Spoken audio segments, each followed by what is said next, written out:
การเดินทางผจญภัยหาสิ่งใหม่ๆถือว่าดีที่สุดในชีวิตแล้วแต่หลายคนยังบ่รู้ว่าสิ่งอื่นอ้อมข้างที่อยู่ใกล้ตัวก็ยังมีบอนแปลกใหม่ให้ทุกคนได้ค้นหาเช่นเดียวกันพวกเฮาบัดดี้ไปใส่ไปน้ำกันก็ยังอยู่ที่เมืองกาสีซึ่งเป็นมื้อที่2มื้อนี้แผนทัวร์ของพวกเฮาแนวทางท่องเที่ยวของเมืองกาสีจะพาพวกเฮาไปเที่ยวถ้ำกันอยู่2แห่งและจะพาไปเบิ่งสิ่งมหัศจรรย์อยู่ที่เมืองกาสีถ้าใครอยากเห็นให้ติดตามชมไปพร้อมๆกันถือว่ามาเวลาผมเฮามาฮอดมื้อที่2ยังอยู่ที่เมืองกาสีหลังจากที่เมื่อยกับมื้อที่1ก็คือได้ย่างป่าได้ย่างขึ้นภูลงภูพวกเราได้พักผ่อนเต็มที่มาต่อกันมื้อที่2นี่ก็คือไปเที่ยวถ้ำกันสุดนี้ซึ่งเส้นทางที่พวกเขาเดินทางขึ้นไปจะเป็นอีกเส้นทางหนึ่งที่หลายๆคนว่าเส้นทางที่นี่เป็นเส้นทางที่ตัดใหม่ไปหาหลวงพระบางเพียงประมาณ90กว่ากิโลเมตรก็ฮอดหลวงพระบางแล้วแต่พวกเขาไม่ได้ไปฮอดพุ่น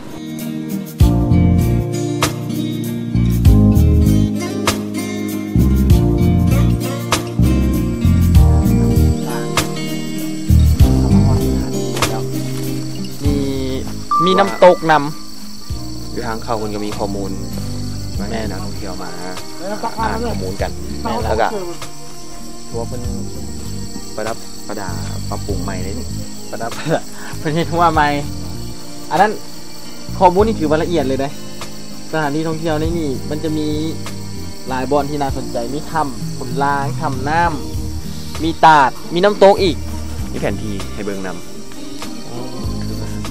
แต่ว่าจุดที่เราสิไปทวีก็คืออย่างก็ทำขุนล้างเขามีแผนที่ของตัวเองนะ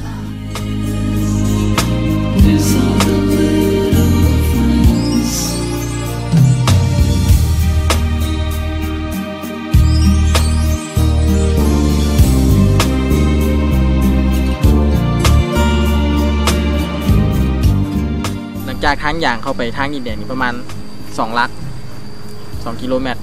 เข้าไปฮอดก็รู้สึกว่าเป็นป่าเป็นหน่วยภูที่แบบว่ายังอุดมสมบูรณ์เพราะว่าเป็นเขตป่าสงวนเข้าไปความมื้อนั้นอากาศก็เย็นแล้วเพิ่นบอกว่าไปถ้ำนี่โอ้ยบ่ยากแต่เข้าไปกับบ่ยากอีหลีทางขึ้นนี่สบายแล้วเฮ็ดเป็นขั้นใดขึ้นคักแน่แต่ว่ายังสั่นคือเก่ายังปวดขาคือเก่าแล้วก็ช่วงฤดูฝนเนาะกกไม้ก็หักทับทางแน่เฮ็ดให้การไปหันกะเจออุปสรรคก็คือกกไม้ที่ว่าลมพัดหักแล้วก็ทับทางเขาต้องได้อ้อมไปเนาะโอ้เขาต้องได้ขึ้นไปเทิงพุ่นแม่นบ่นี่แต่นี่กกไม้มันหักทับหลาย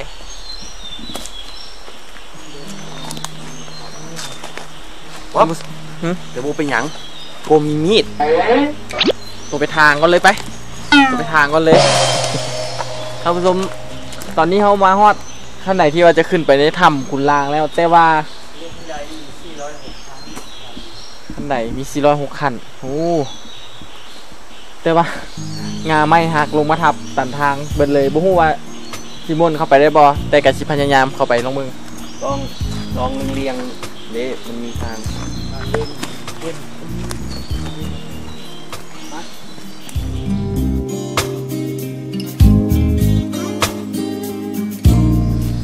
พอขึ้นมาได้อีกจุดหนึ่งต้องได้เว้นเนาะพอมีต้นไม้ล้มทับทางเป็นจุดเพราะว่าเดี๋ยวนี้หันเนี่ยก็เข้าย้ำฝนละแม่แล้วก็เลยเหตุการณ์นี้จะมีอยู่เรื่อยแบบว่าป่าไม้อุดมสมบูรณ์หลายลมพัดมาก็เฮ็ดให้กกไม้หักแล้วก็มาตันทางแต่ว่าก็บ่มีปัญหาสำหรับพวกเขาก็หลีกมาได้เนาะแต่ว่าถ้า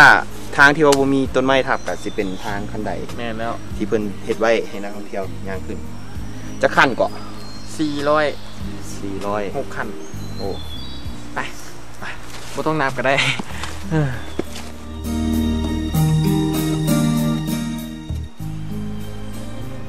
เฮ้ยไม่หำอ้าว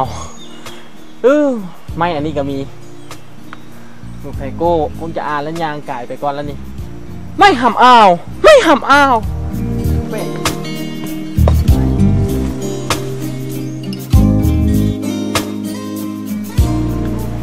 ลี้ยว แต่ว่ายังไปได้อยู่ถึงว่ามีขั้นใดนี่ย่างขึ้นกับเมื่อยขึ้นกันเลย เมื่อยขนาดใครจะเด็ดบ่ฮ้อนมื้อนี้เฮ้แม่งแปลกประหลาดวะเดี๋ยวต้องขึ้นไปเบิ่งเฮ้ย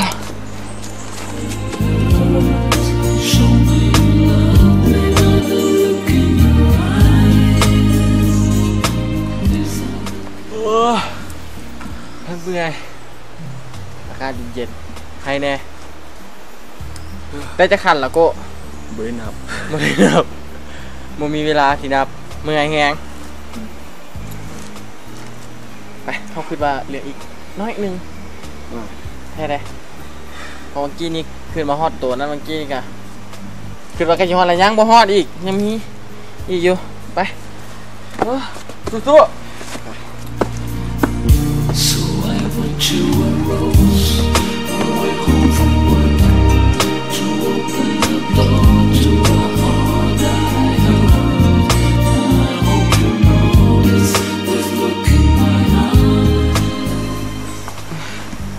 ขึ้นมาฮอด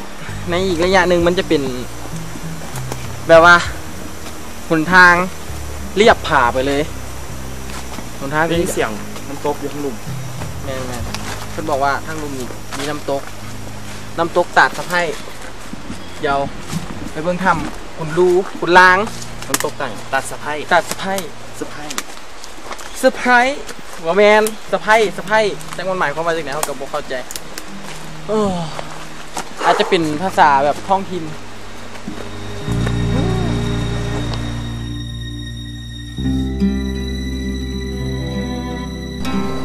ขึ้นไปฮอดนึกว่าสิได้เข้าถ้ำแต่กะบ่ได้เข้าย้อนว่าเพิ่นรักษาความปลอดภัยบ่อยากให้บุคคลภายนอกที่ว่าบ่ได้รับอนุญาตเนาะเข้าไปบุกรุกเนาะหรือว่าเข้าไปเฮ็ดอีหยังต่างๆที่บ่ดีในสถานที่ท่องเที่ยวแห่งนั้นแหละเพิ่นก็ใส่กระเจไว้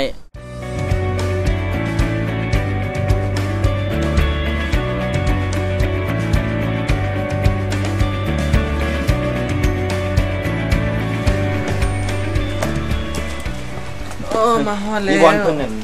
ไว้ผมบอกทางเข้าใช่ในประตูข้างหน้าเขานี่วะ แม่นละ เอาบ๊อบ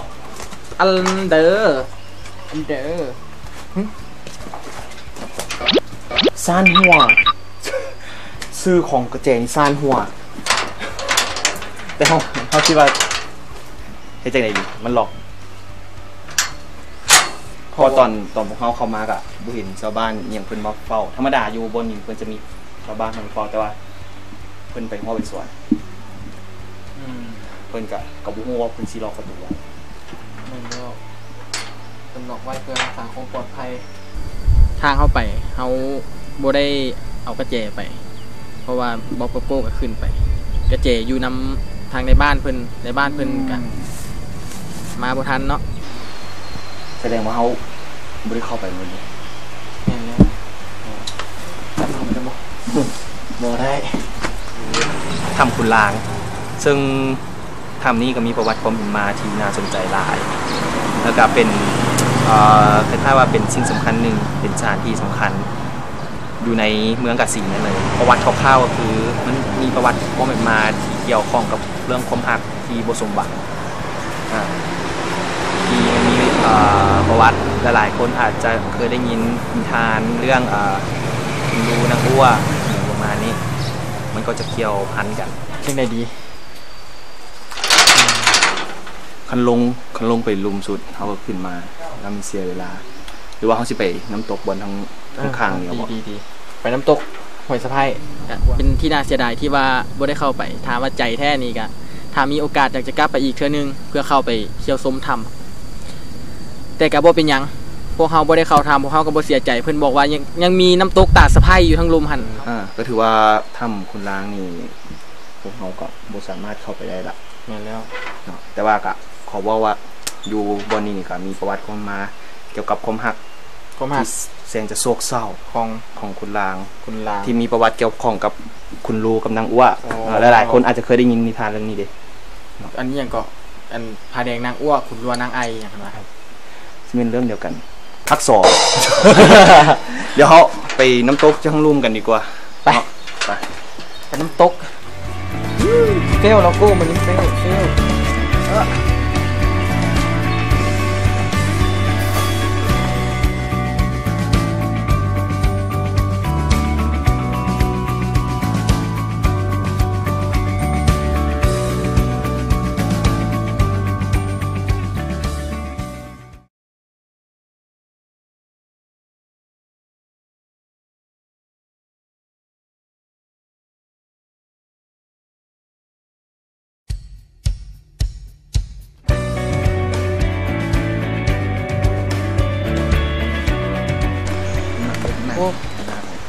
โก้อันนี้นี่เขาถามเพิ่นว่ากกอย่างเพิ่นบอกว่ากกไม้แก้วบิ๊ก แก้วบิ๊ก ประวัติ ซื้อคืออันคือซื้อ คือคน แฟนเก่า2 คนของหมู่เฮา หั่นแหละแก้วบิ๊กมันมีประวัติความเป็นมาเด้ อืม อันนางแก้วกับนางบิ๊กมาฆ่ากันตายแล้วตายอยู่กกไม้ตัวนี้ นั่นล่ะ น่าจะแม่นจังซั่น แฟนเพิ่นนั่นเท่านาเด้ แม่นว่ะ เออ อีหยังก็แฮปปี้โปรเจกต์ว่ะแฮปปี้หยังวะ อันเป็นน้อย3 ตัว แฮปปี้บอย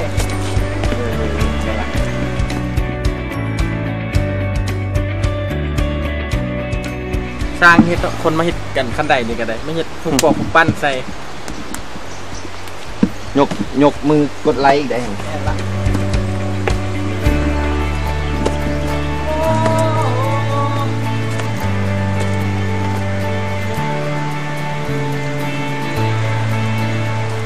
ท่านผู้ชมตอนนี้เห็นแมงมุมตกไงเลยกำลังล่าเหยื่ออยู่มีกำลังมาติดด้วยดิ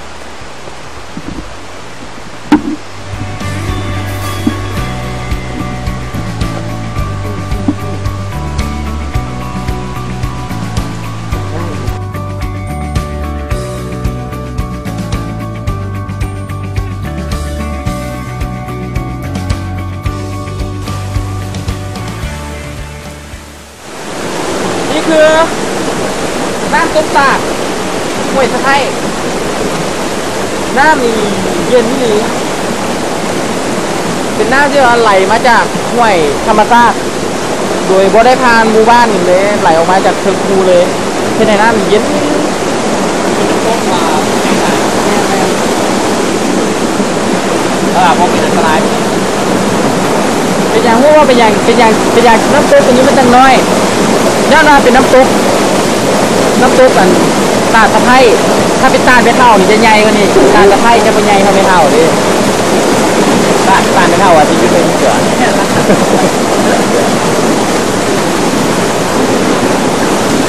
ว่าก้อนนี้ก็นอกจากมีถ้ำสุรางเนาะอะไรหาเสือสมแล้วก็เพิ่นก็มีน้ำตกนี่ไว้ให้นักท่องเที่ยวที่ไปชมถ้ำเมื่อยๆห้อนแล้วก็ย่างลงมาล้างหน้าล้างตาหรือว่าซีอาบลิ้นก็ได้แต่ว่าการเดินทางพวกเรายังบุกมุดในเดี๋ยวนี้พวกเรายังจะไปใส่ต่อบ๊อบไปทำผ้าอยู่ในกาสีนะยังเซนโคบอกเนาะว่าสารยุ่งเกี่ยวอยู่ในกาสียังมีหลายไว้ให้เราต้องหากัน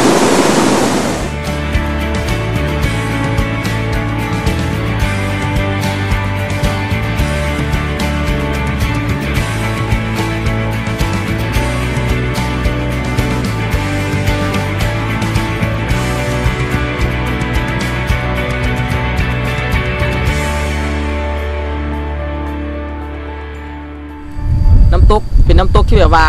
เป็นห้วยน้อยๆแล้วไหลมารวมกันอยู่ที่ตาดแห่งนั้นเนาะแล้วเป็นน้ำตกที่ว่าตอนเข้าไปหน้ามันก็ยังบ่หลายปานใดเห็นน้ำตกสองสายมาประจบกันอยู่หันแล้วก็เป็นน้ำตกสายเดียวที่ไหลลงไปน้ำนี่เย็นนี่หลีเย็นคือแบบห่อน้ำนี่ไปเซน้ำก้อนเลยมันเย็นแล้วไปฮอดกะเห็นป่าความใสของน้ำเขาสามารถเห็นป่าบ๊อบก็ไปจับป่าลองเบิ่งว่าสิได้ป่าบ่เนาะเจ๊กะบ่ได้จับบ่ได้ไว้หลีป่าเห็นปลาเห็นปูเห็นหอยหลายอย่างแต่ก็จับบ่ได้เนาะเพราะว่าป่าหันไว้หลี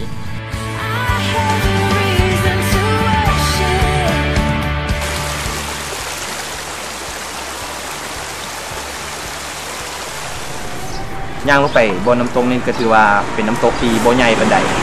เราก็สามารถเล่นได้บอลตะลายปานใดเนาะอากาศน้ำมันก็เก่าเพราะว่าช่วงนั้นมันเป็นที่ว่าฝนตก2 มื้อ 3 มื้อติดอากาศเย็นแน่น้ำก็เย็นอีกแต่ว่าก็สำหรับคนที่จะไปหันเราก็ถือว่าคุ้มเพราะว่าได้เที่ยวถ้ำแล้วก็ยังได้มาลีน้ำตกซึ่งก็เป็นน้ำตกที่งามหลาย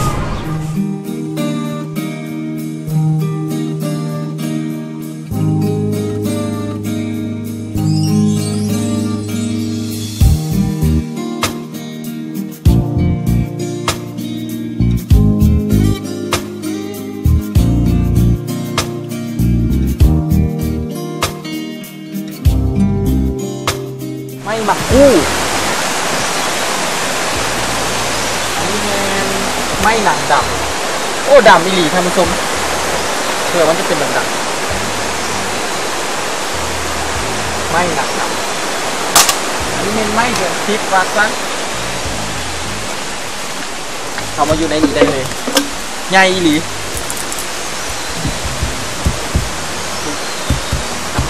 ตุบเลยท่านผู้ชม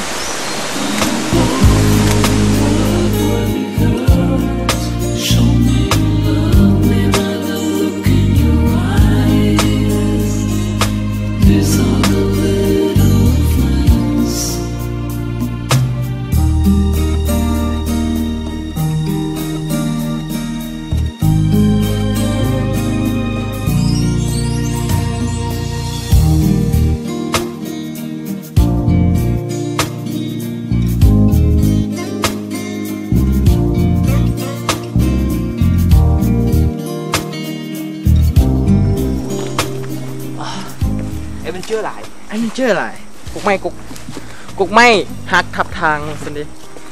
นี่ต่อไปนี่เขาบอกว่าสิพาไปทำผ้าอันบ่แต่ว่าก่อนที่จะไปทำผ้าเขาจะพาตู่ไปบอนที่ว่าอย่าว่ามาสจันเลยก็ว่าได้นะเพราะว่ามันจะเป็นค่อยรถที่จอดอยู่ค่อยธรรมดาต้องไหลลงค่อยบ่แต่นี่มันจะไหลขึ้นค่อยเสื้อบ่มีดอกรถอย่างสมัยไหลขึ้นค่อยอีหลีเป็นค่อยตัวนี้มันมหัศจรรย์อีหลีได้ตัวเขาบ่ตัวอีหลีอย่าไปเบิ่งพร้อมกันเลยตัวเขาขั้นว่าไปค่อยตัวนี้แล้วรถไหลลงค่อยนะเขายอมแบบว่าให้ตัวนี้เขาเอาเขาเวอย่างตัวหลังจากนั้นพวกเขาก็เดินทางไปต่อที่ค่อยที่แบบว่ามันมีข่าวลือมาท่านผู้ชมข่าวลือที่แบบว่ารถที่ว่าไปจอดอยู่ค่อยมันต้องไหลลงค่อยแต่นี่รถไปจอดอยู่ค่อยแล้วรถไหลขึ้นค่อยทำอิดได้ยินข่าวก็บ่เสือจังไหนกับบ่เสือแต่หลายคนเว้าว่ามันไหลอีหลีเขาก็เลยไปพิสูจน์เบิ่งเนาะ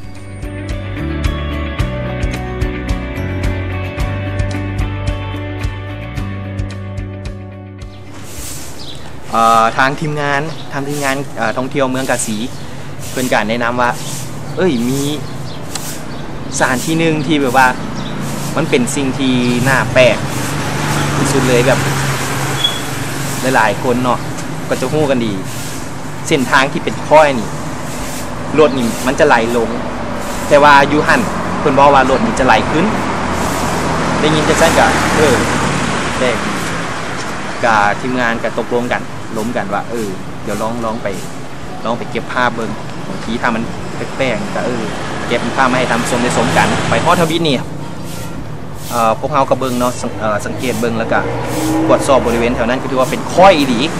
เพราะว่าหลายคนก็คิดว่าต้องไปเบิ่งดีๆบางทีมันบ่แม่นค่อยแต่มันก็เป็นค่อยแต่ว่า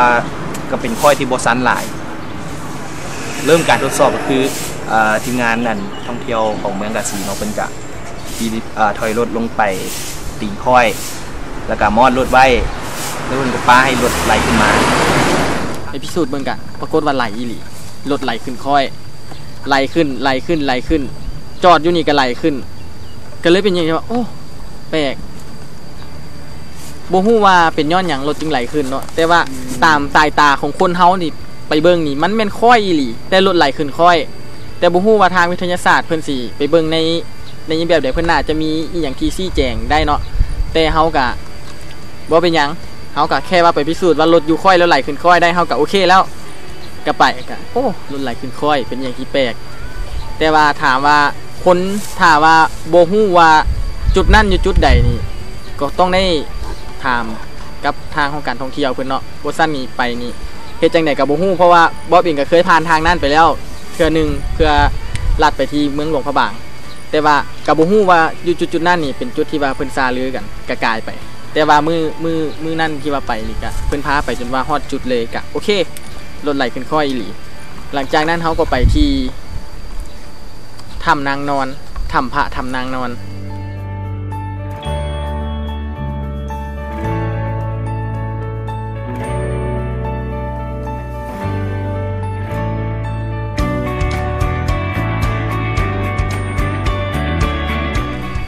ซึ่งว่าทางไปนั่นมีถือว่าโหดอีหลีเป็นทางที่แบบว่าดินแดงเป็นทางอันนั้นแต่ก็ยังสะดวกอยู่ยังสะดวกหลายไปตอนไปนี่ฮอดไวเพราะว่ารับเบิดรถเลยท่านผู้ชมตอนนี้เราก็มาฮอดกันเรียบร้อยแล้วนี่คือถ้ำพระนั่นแหละซึ่งว่าสมัยตะกี้ห้องมาแต่เดี๋ยวนี้เพิ่นห้องมาทำนางนอนได้ยินเพิ่นว่าวันเพิ่นสิพาเข้าไปทำพานี่แล้วก็ไปซอดอีกทางนึงได้ว่าซั่นกันเลยมันซอดใส่บ่ฮู้ว่าสิยาวซั่นใดเนาะเดี๋ยวให้เพิ่นพาเข้าไปเพิ่นพร้อมกันเลยไกลบ่ขึ้นนี่ไกลนะประมาณ50 เมตร140 เมตร